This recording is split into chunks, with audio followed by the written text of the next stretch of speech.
ہوئے. 3 چیزوں کا غلبہ تھا. جاگ رہے ہیں آپ لوگ؟ ایک سخاوت بڑی تھی حضرت عثمان کی طبیعت میں، اور دوسری نرمی بڑی تھی، تیسری حیا بڑی تھی. غلبہ رہا، غلبہ. حضرت ابو بکر صدیق کا زمانہ تھا تو ایک شخص ملک شام کا رہنے والا، بڑا قرضہ چڑھ گیا اس پہ، تو وہ حضرت ابو بکر صدیق کے پاس آیا، کہنے لگا آپ امیر بھی ہیں اور امیر بھی ہیں، دونوں باتیں ہیں. ایک امیر یہ ہے کہ مسلمانوں کے سربراہ ہیں، اور دوسرا اللہ نے آپ کو مال و دولت بھی عطا فرمایا ہے، تو میرے اوپر قرضہ چڑھ گیا ہے تو مہربانی فرمائے. وہ کہتا ہے حضرت صدیق اکبر نے میرا ہاتھ پکڑا، گھر کے اندر لے گئے. باہر سے دروازہ بڑا اعلیٰ تھا، لیکن گھر کے اندر گیا تو چارپائی بھی کوئی نہیں تھی، کھجور کی چٹائیاں بچھی ہوئی تھی، کھجور کی چھال کی، اور وہ بھی پھٹی ہوئی. فرماتے سیدنا صدیق اکبر نے بٹھا لیا مجھے، اور مجھے کہنے لگے یار تجھے ایک عجیب بات نہ بتاؤں؟ کہ بتائیے. فرمانے لگے 3 دن ہو گئے میں نے اناج کا دانہ بھی نہیں کھایا، کھجور کے اوپر گزارا کر لیتا ہوں میں، آج کل حالات میرے ٹھیک نہیں ہیں. لگا جی پھر میں کیا کروں؟ تو آپ فرمانے لگے تو عثمان غنی کے پاس جا. کس کے پاس؟ شخص کہنے لگا جی مجھے تو بہت سارے پیسے چاہیے. تو آپ نے فرمایا تیری سوچ وہاں ختم ہوتی ہے جہاں سے عثمان کی سخاوت شروع ہوتی ہے. تیری سوچ وہاں تو جو سوچتا ہے نا اتنے ملیں گے، تیری ختم ہوتی ہے سوچ جہاں سے عثمان کی سخاوت شروع ہوتی ہے. تو جا. کہنے لگا جی آپ کا نام لوں؟ فرمایا ضرورت ہی نہیں پڑے گی. کہا جی میں ذکر کروں گا کہ مجھے امیر المومنین نے بھیجا ہے. فرمایا ضرورت ہے، صرف اتنا تو جا کے بتانا کہ میں مقروض ہوں اور رسول اللہ کا نوکر ہوں صلی اللہ علیہ. اتنا بتانا کہ مسلمان ہوں، مصطفیٰ کا غلام، بس، اور کسی اضافے کی ضرورت. کہا جی وہ دلیل مانگیں گے. فرمایا عثمان خیرات کرتے تفتیشیں نہیں کرتا. عثمان اللہ کی راہ میں دیتے ہوئے تفتیشیں 10 روپے دینا اور 100 بات سنانا فقیر کو، تک تو نہیں نا. 10 روپے اور 100 قسم کے تانے نہ دے تو میاں چشم پوشی کر جا. تجھے کس نے اجازت دیا ٹٹولنے کی، پھولنے کی اور کرودنے کی؟ یہ حال اگر تیرے ساتھ کیا جائے، رب اگر تجھے ٹٹول کے دے تو تیرا کیا بنے؟ رب کریم اگر تجھے ٹٹول کے دے کہ پہلے بتا نمازیں کتنی پڑھی ہیں، سویرے اٹھتا ہے کہ نہیں، تو تیرا کیا حال ہوگا؟ تو ٹٹولتا پھرتا ہے 10 روپے دینے کے لیے. حضرت عثمان غنی کی عادت نہیں. وہ شخص کہتا ہے میں چلا گیا، پوچھتا پچھاتا دروازے پہ پہنچا، دروازے پہ دستک دی تو حضرت عثمان غنی کے اندر سے بولنے کی آواز ہے، اپنے بچوں کو ڈانٹ رہے ہیں. کہتے ہیں او یار تم لوگ شہد کے اندر، دودھ کے اندر شہد ملا کے پیتے ہو، خرچہ تھوڑا کم کرو، اتنا خرچہ تم نے بڑھا دیا ہے. تم دودھ کے اندر دودھ بھی میٹھا، شہد بھی میٹھا، ایک چیز کھا لو، کو بیمار ہو 2 چیزیں استعمال کرتے ہو.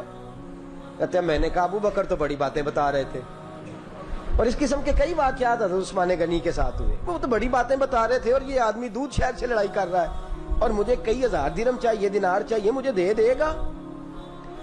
فرماتے ہیں اب وہ ڈانٹ کے باہر آئے، میں دروازے پہ تھا، آتے ہی کہنے لگے میں آیا نا تو جب میں نے السلام علیکم کہا تو وہ سمجھ گئے میں مسلمان ہوں. کہتے ہیں وعلیکم کہا تو پہلا جملہ انہوں نے جو بولا وہ ان کے بڑے پن کا مظاہرہ تھا. کہنے لگے بچوں کو ایک بات سمجھانی تھی، آنے میں مجھے 1.5-2 منٹ لگ گئے، تو دروازے پہ کھڑا رہا، مجھے معاف کر دینا. بڑے لوگوں کی بڑی باتیں، بڑے لوگوں کی بڑی باتیں. اتنا بڑا قد ہے اتنا بڑا اخلاق ہے. کہنے لگے تجھے ایک بات بچوں سے کرنے لگ گیا تھا، تجھے انتظار کرنا پڑا، ذرا درگزر کرنا. کہتے ہیں پھر انہوں نے دروازہ کھولا، جو اس وقت ان کا ماحول تھا، حویلی کا، ڈرائنگ روم کا، جو بھی، مجھے بٹھایا.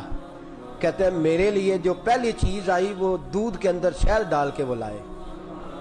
کہتے ہیں میرے دل میں خیال آیا گھر میں جھگڑا کر رہے تھے، مجھے پلایا. اس کے بعد کھجوروں کا حلوہ آ گیا. کہتے ہیں میں نے کہا بچوں کو کہہ رہے تھے ایک میٹھی چیز استعمال کرو، میرے لیے 3 آ گئی ہے، 3 آ گئی. عجیب شخص ہے. کہتے ہیں میں لیکن ابھی میرا تصور جمع نہیں. میں نے کہا اتنا تگڑا نہیں جتنا حضرت ابو بکر نے بتایا ہے. کہتے ہیں کھلا پلا کے نا پھر پوچھنے لگے کیسے آئے ہو، کیسے آئے ہو؟ تو کہتے ہیں میں نے کہا کہ جناب میں مجبور ہوں. آج بہت سارے لوگ ہیں نا جن کے پاس کسی کی بات سننے کا ٹائم ہی نہیں. کہتے ہیں موٹی موٹی بات کریں، آخری. حضرت عثمان غنی پوری کھلا پلا کے کہنے لگے کیسے آنا ہوا؟ کہتے ہیں میں نے کہا جی میں مسلمان ہوں ملک کے شام کے مضافات کے ایک گاؤں کا رہنے والا ہوں. کچھ کاروباری مشکلات آئیں تو میں مقروض ہو گیا. میرے اوپر قرضہ ہے, مجھے کچھ پیسوں کی حاجت ہے. فرمانے لگے, میں نے کچھ پیسے کہا, انہوں نے ایک آواز دی تو ان کا غلام آیا ایک اونٹ کے اوپر لدا ہوا سامان لے کے. کس کے اوپر؟ اونٹ کے اوپر. کہتا ہے مجھے 3000 اشرفیوں کی ضرورت تھی, میں نے بتایا نہیں 3000 چاہیے. اونٹ آیا تو حضرت عثمان غنی کہنے لگے اس اونٹ پر تیرے لیے, تیرے گھر والوں کے لیے میں نے کپڑے بھی رکھوا دیے, کھانا بھی رکھوا دیا اور 6000 اشرفیاں بھی رکھوا دیے. تو پیدل آیا ہے تو اب اونٹ لے کے جا. کہتے میں نے کہا حضور اونٹ واپس کون کرنے آئے گا؟ کہنے لگے واپس کرنے کے لیے دیا ہی نہیں تو تحفہ ہے, تو لے جا. کہتے ہیں میں کہاں سے چلا تھا ڈھونڈتا اور مدینے میں آیا, اور جب مدینے میں آیا تو پھر اللہ نے جھولی بھر کے عطا فرمایا. کہتے ہیں میری آنکھوں میں آنسو آ گئے اور میں نے کہا حضور آپ نے تو میری ضرورت سے کہیں بڑھ کے نواز دیا ہے, مجھے معاف کیجئے گا. میں سوچ رہا تھا کہ دودھ شاید پہ گھر میں لڑائی ہو رہی ہے. آپ فرمانے لگے رب نے جو مجھے پیسے دیے ہیں اس لیے نہیں دیے کہ میری اولادیں موج مستی کرتی پھرے, میرے مالک نے مجھے نوازا ہے تاکہ میں محمد عربی کی امت کی نوکری کروں صلی اللہ علیہ. یہ سخاوت کا حال. فرماتے میں نے نہیں بتایا کہ مجھے سیدنا صدیق اکبر نے بھیجا ہے. فرماتے میں دروازے تک گیا تو میں نے کہا شکریہ, جزاک اللہ, آپ کی مہربانی.